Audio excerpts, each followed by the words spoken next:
नमस्कार. सर्वप्रथम नवरात्रीच्या तुम्हाला सर्वांना हार्दिक शुभेच्छा. आज नवरात्रीचा पहिला दिवस.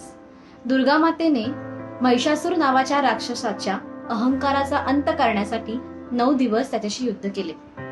10व्या दिवशी अखेर त्याचा वध करून तिने वाईटावर चांगल्याचा कसा विजय मिळवता येतो याचे प्रतीक आपल्याला सादर केले. अशा प्रकारे हाच दिवस आपण दसरा म्हणून साजरा करतो. मला असं वाटतं की आधुनिक या युगामध्ये प्रत्येक स्त्रीने आणि प्रत्येक मुलीने आपल्यामधील सुप्त दुर्गा मातेला ओळखून समोर येणाऱ्या संकटांचा आणि समोर येणाऱ्या सगळ्या वाईट प्रवृत्तींचा सामना करायला हवा. मी डॉक्टर आकांक्षा मोनिश विषय आपल्या समोर या नवरात्रीमध्ये 9 दिवस 9 व्याधींबद्दल काही मार्गदर्शन घेऊन आलेली आहे. आजचा आपला टॉपिक आहे पीसीओएस. पीसीओएस म्हणजेच polycystic ovarian syndrome. Polycystic ovarian syndrome यामध्ये कुठली लक्षणं स्त्रियांमध्ये जाणवून येतात?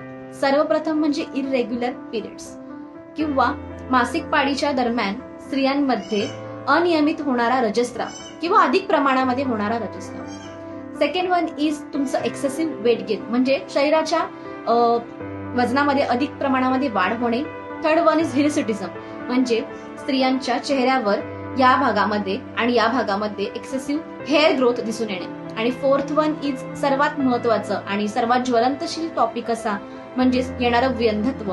आणि आपण बघतोच आजकाल की कपल्समध्ये इन्फर्टिलिटीचं प्रमाण जे वाढलेलं आहे. तर या व्याधीला आपण आटोक्यामध्ये कसं आणू शकतो? सर्वप्रथम म्हणजे ह्याच्यासाठी हार्मोनल ट्रीटमेंट्स तर आहेतच, परंतु आपण आपल्या लाईफ स्टाईलमध्ये काही मॉडरेट चेंजेस केले तर नक्कीच आपण ह्याला आटोक्यात आणू शकतो. त्यासाठी आपण काय काय केलं पाहिजे? सर्वप्रथम म्हणजे आपण नियमित झोप घेणे आवश्यक आहे.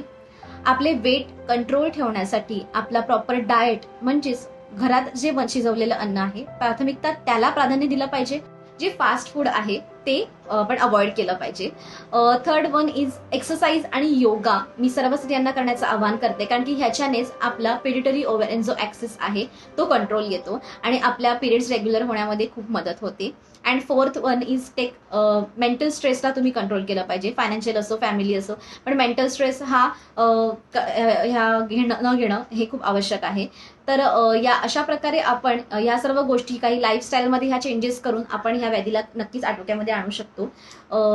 तर यासाठी मी सर्व स्त्रियांना आवाहन करते की अशा प्रकारे काही हार्मोनल ट्रीटमेंटकडे न जाता सर्वप्रथम अशा प्रकारच्या लाईफस्टाईल चेंजेस करून आपण ह्या व्याधीला नक्कीच आटोक्यामध्ये आणू शकू.